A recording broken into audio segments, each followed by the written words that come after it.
All human servitude is involved in the relation of the worker to production.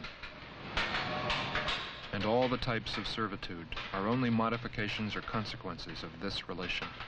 Karl Marx said that.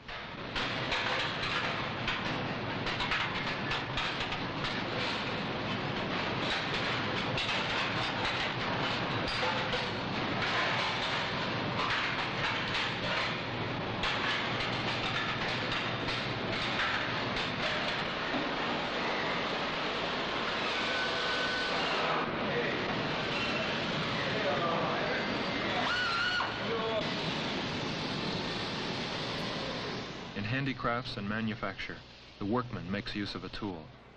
In the factory, the machine makes use of him. Here it is the movement of the machines he must follow. In manufacture, the workmen are parts of a living mechanism.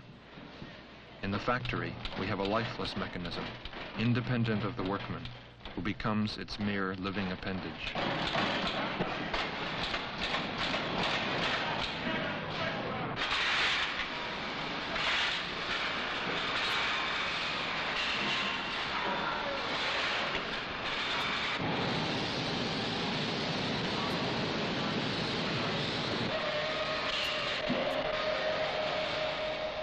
What constitutes the alienation of labor? First, that the work is not part of his nature, and that consequently, he does not fulfill himself in his work, but denies himself. See, a man out here is a number, he's not a man, see.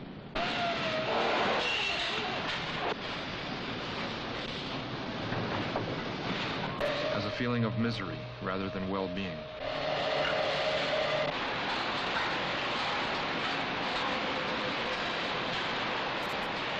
Does not develop freely his mental and physical energies, but is physically exhausted and mentally debased. Now, after 10.5 hours in there, 10.5 minutes, you would want to quit. The worker feels himself at home only during his leisure hours, whereas at work, he feels himself homeless. It is not the satisfaction of a need, but only a means for satisfying other needs. In work, he does not belong to himself, but to another person. My father didn't have no education, and the Ford Motor Company gave him a job. And that's all they gave him. You know, they just put him on the job and said, well, you can die there.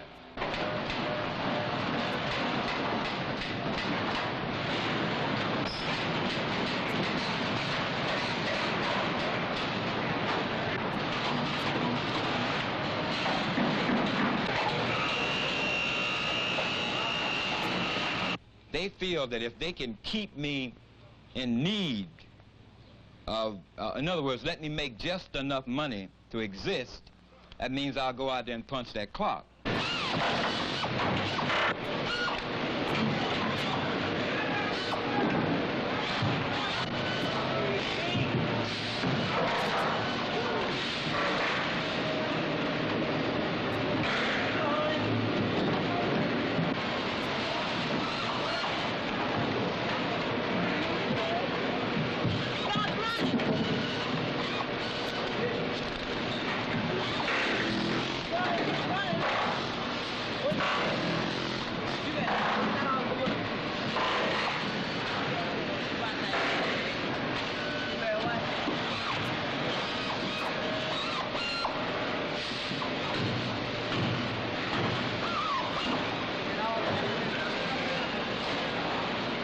Man, I mean, you can go stir crazy just trying to figure out how long is it going to take you to make 10 hours going in this little 3x3 space, back and forth, getting your stuff, turn around, working on a job.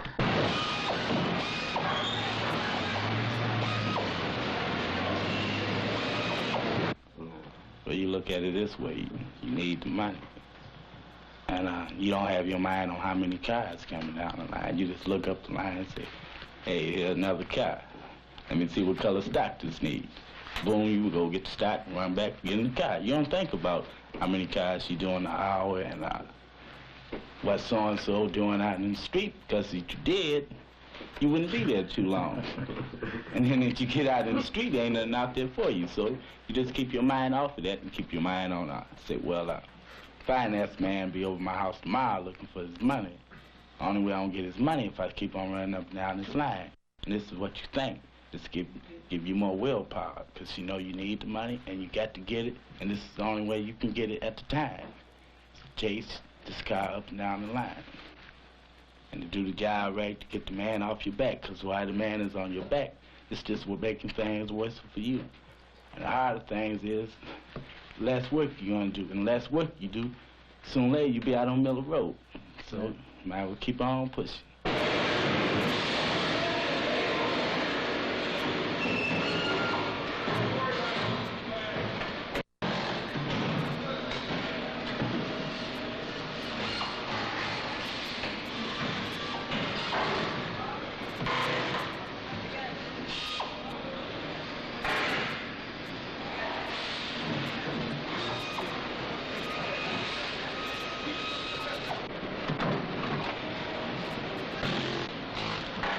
If they expect for me to do the same job for another 30 years, hey, no, they got another story coming.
A direct consequence of the alienation of man from the product of his labor is that man is alienated from other men. When man confronts himself, he also confronts other men. What is true of man's relationship to his work is also true of his relationship to other men. This young white brother works right across the line from me. I stepped off my job. I was working on the end plate at the time. I stepped out of the curtain, and we usually curse one another out. I mean, we are not enemies. We belong to different caucuses, but just the thing with us, you know. He curses me out, and I curse him out. It's an everyday thing because we're buddies, you know. So I noticed that his face was flashy red, and he was standing against the wall. He wasn't feeling well. And all of a sudden, his nose started bleeding. And I mean, blood was just gushing down the front of his uniform. And the supervisor was standing right next to him. And the supervisor didn't know whether to reach up and hit the button to stop the line or grab this man. And he was groggy. You know, he was rocking backwards and forward like he was going to fall over in the line. And I had to reach up and stop the line. See, because there's a button on each side of the line in the area I was standing in. And I had to reach up and stop that line myself. And then the supervisor grabbed the man and stopped him from falling over in the line and worked him back towards the back platform and laid him over the rail, you see. But this is called, his supervisor, he's in, what you call, he's a supervisor of 60, 40, 100 men. He don't know anything about first aid. All he knows is that he has to keep the line running to get his production. That's his job. Keep it running at all costs.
That's the reason I got into custom work. I was working in body shops, and it's pretty much the same thing all the time.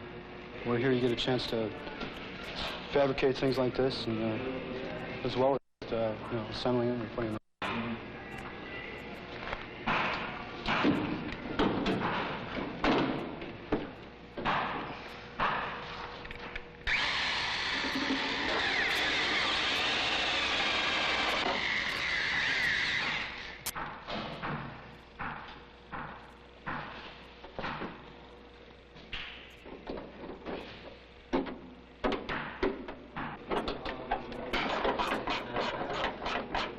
But when a customer comes in the door, sometimes he has an idea of what he wants and sometimes not. And we all get together and talk over the different ideas and what we can do and what we can do it with and all that sort of thing.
Works in order to live. He does not even reckon labor as part of his life. It is rather a sacrifice of his life.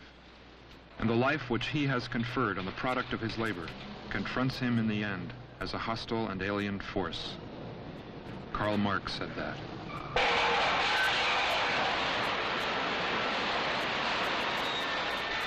Every free man is more than what he is today. He is what he can become.